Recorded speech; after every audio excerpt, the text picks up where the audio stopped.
So welcome, Emily Lively. Um, so tell us how you got from walking across the stage and graduating to where you are now. What have you done in between then and now? Everything that you could probably think of. So graduated in 2020. Didn't really walk across the stage until what, 21 because of COVID. But Ah, right. graduated 2020, and because it was COVID, I kind of had a false start, was working at my part-time college job full-time as a cook. I had a friend who runs a sort of warehouse packaging plant in Lebanon offer me a job doing account management, which is sort of just a fancy way of saying production and warehouse management. It was incredibly unappealing, but it was a great resume boost. I got to put things on there like I worked with corporations like Hershey and T. Marzetti, and then I got to say I did things like scheduling, all like the sort of buzzwords that they like on LinkedIn for other jobs to get you into the field you want to be in. I left there after like a year and a half, 2 years, give or take, to take a job with Governor Wolf's office in constituent affairs. Landed that again because of a friend who I graduated college with said, "Hey, we have an opening. We thought maybe you'd be a pick." So that was my favorite job that I've ever had, every part-time, full-time, what have you. But I came in at the end of his term, about 6 months before the end of his term.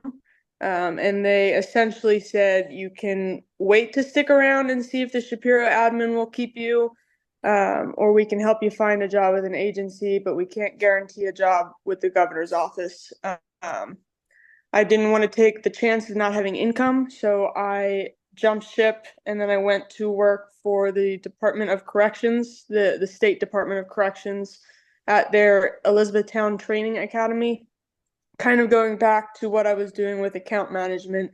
My title was Basic Training Support Specialist. So that was essentially just scheduling the monthly training sessions they had and managing those classes and all the coursework and lodging requests. So very sort of HR driven. Again, very unappealing.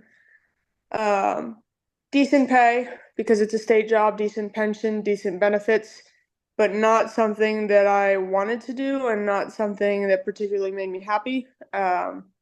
So after about 2.5 years, give or take, I left and I work for my dad at the moment. He owns a plumbing company out of Manheim, Pennsylvania. So I work for him with the intent of taking over in about a year when he decides he wants to retire.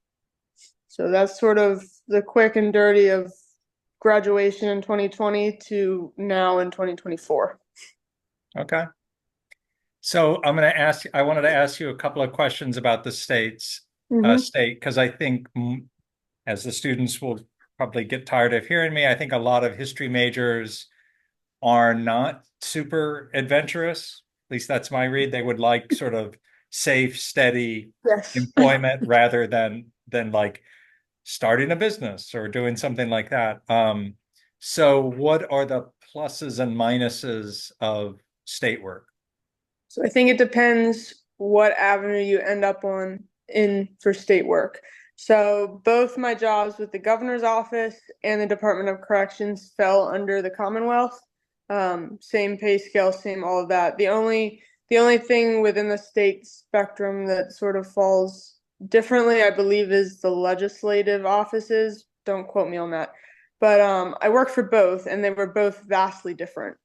So in the governor's office, it was much more specific to my majors. I majored in poli sci and history. So of course was much more relative to that. I was on the phone with constituents. I was writing greetings and proclamations as the governor, doing that kind of stuff, answering policy questions to constituents, directing them with agencies. So very specific to what I studied in school and graduated with a degree with. When I left and went to work for an agency, state agency, the Department of Corrections. Um, it was very much not related to politics or history. I Mhm. can't find a single thing I did that even relates back to even the soft skills like writing and reading comprehension and that kind of stuff. Not even close.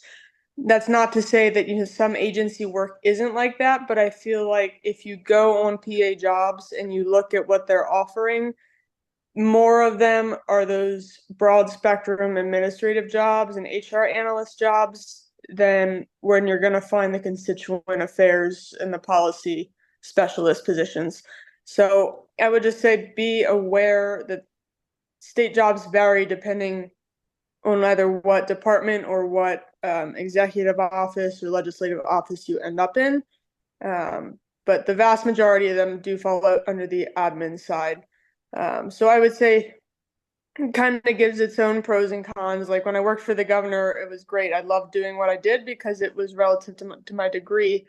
Um, the pay wasn't as great in that position.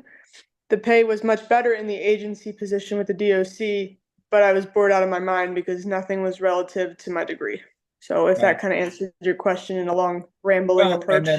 and then you did stuff that was relevant to your degree when you didn't you help a not-for-profit with grants writing? Yeah, so that was kind of on the side, freelance type of thing. I picked up some work with a nonprofit called Savage Sisters. They're based in Kensington. I was doing some grant writing. They do, it's been a while since I worked with them. I ran out of time, but they do harm reduction, recovery housing, and education surrounding substance abuse. So I did that sort of on my in the side. A lot of writing, of course, which links back to both my poli sci and history majors. Um, Also, a little bit of networking as well. When we had events, got to meet with some people, which definitely is stressed, at least in the politics side of things. But that was on the Yeah. side. I haven't done too much of that anymore. I got busy and we all got busy. Right, right. And you also, I remember when you worked for the state, you did, at least at some points when I talked to you, you said that you were relatively happy because you got to work, mostly you were working remotely, which then allowed you to kind of be around horses and basically prioritize that, or at least balance that avocation with your paid gig. Yeah, so when I worked for the governor's office I was only there about 6 months, give or take. The first probably 4.5 months, it was a rotating work from home situation. They gave you a laptop and a cell phone and sent you home and just said answer phone calls. 3 days a week and 2 days a week alternating. And it was great because when we got an hour lunch, I live on the property where my horse was, so I can just run across the road and have a riding lesson on my break. When the administration was wrapping up and they needed bodies in the office, and as people were leaving to take other jobs, then they pulled back the remote work. So that's when it got to be not as great. But remote work definitely had its perks while it was there. And I know there are some state agencies that still allow it, but I know that number is dwindling as they're trying to fill office space that has been sitting vacant since COVID. Yeah.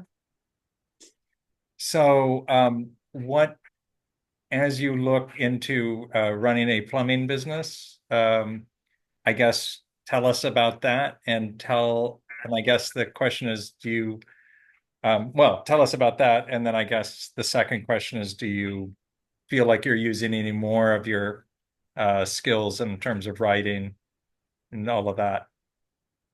Yeah, I think bits and pieces. So it's only been since the very end of August, so definitely not a long stretch. So the field work, the rough-ins and finish outs and installing actual fixtures, definitely nothing to do with my degree. I don't think in any of my history politics classes we ever went over vanity fixture installation 101. I don't think that ever happened. Could have We missed should it. have. We should have. That's a shortcoming of mine that we didn't cover that.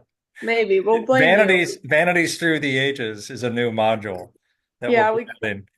we can always blame the former president, but that's fine. Of the Yeah. college.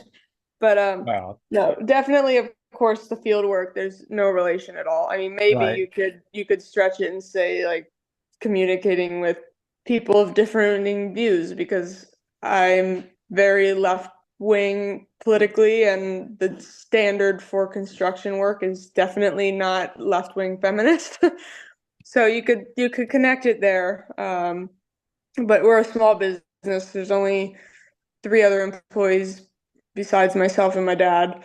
So definitely not a ton of people or discourse. But in terms of the office work, just starting into that. But I can see inroads for where being able to communicate with people and write efficiently are going to be effective because I mean we're getting quote requests from different contractors and different builders to price out what our work would be for their a home that they're building. So being able to communicate effectively in writing and verbally is ideal.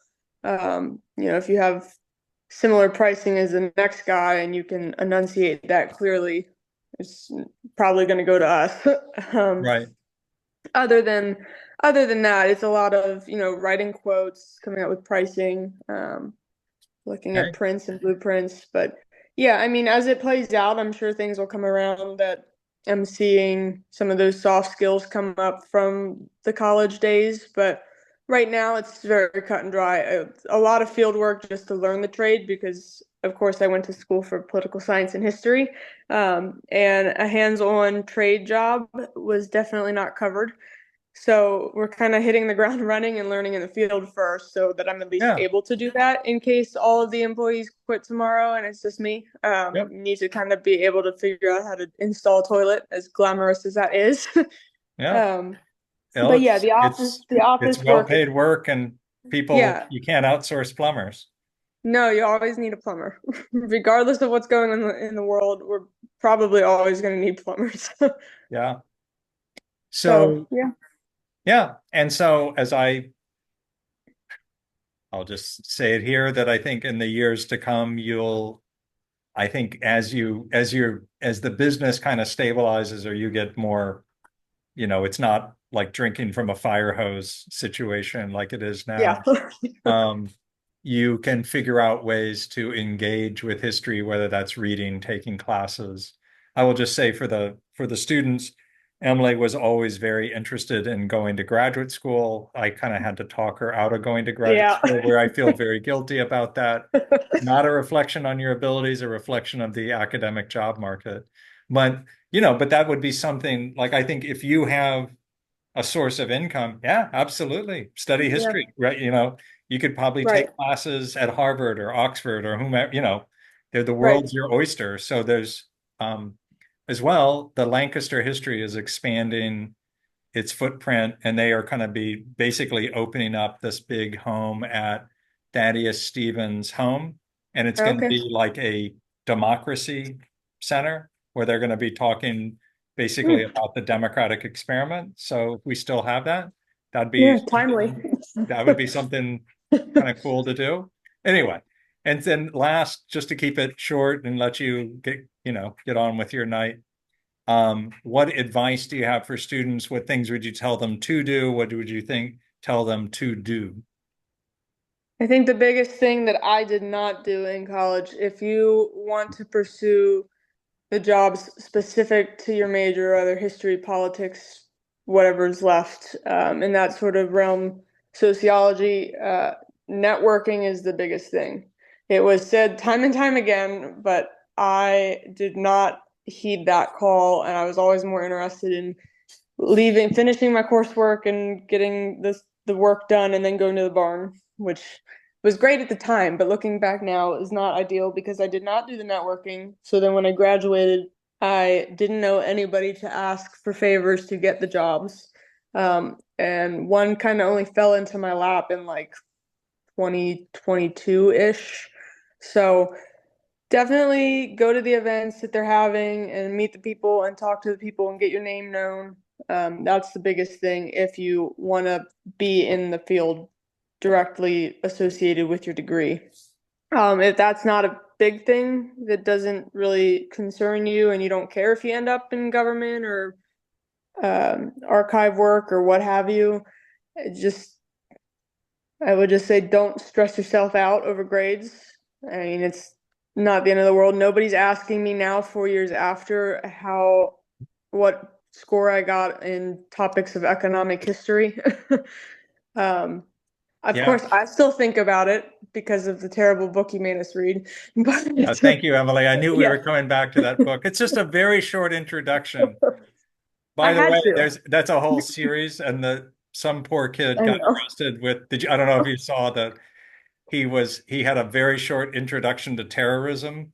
Oh, Got arrested in New York City when they were arresting students there, and oh they kind no. of blew it up and made it seem like a huge thing. And I'm like, he's the one kid who's probably like waiting for his class, and Yeah, they made him right. out to be like a kingpin, a Oh terrorist no. mastermind. Anyway, But uh, yeah, that's about it. I would just say don't, I mean, obviously grades are important, doing your work and putting the effort in and not using AI. I don't know how big of a thing that is. yeah, it's But a thing, yeah, unfortunately. Um, but I mean, not completely killing yourself over overloading credits. And I was always a problem with overloading credits. But it's not the end of the world. I mean, even when I was not a plumber, nobody was asking for my transcripts. I mean, right? I'm sure there are jobs that are, but I can't recall a single instance when an interviewer or supervisor asked me for my transcript. So it's important, but at the same time, it's not the end all be all. Right. It's sort of skills based, or as you said, like Yeah. buzzword based rather than, Yeah. I did mean, you I don't have, think it should be buzzword based. I mean, I think looking closer at how people are doing in these classes is important and it's not looked at close enough and it's definitely the buzzwords, but um yeah, it's not the end of the world if you get a B in a class. right? Well, Emily, thanks so much. And I'll probably give you if students have questions or whatnot, or, I'll give you a shout out tomorrow. So, Okay. Yeah, okay. I'll try to hop on if the morning goes per plan. Yeah. And we'll see how it goes. Okay. Anyway. All right. Thanks, Emily. Yep. Have a good night. Bye-bye.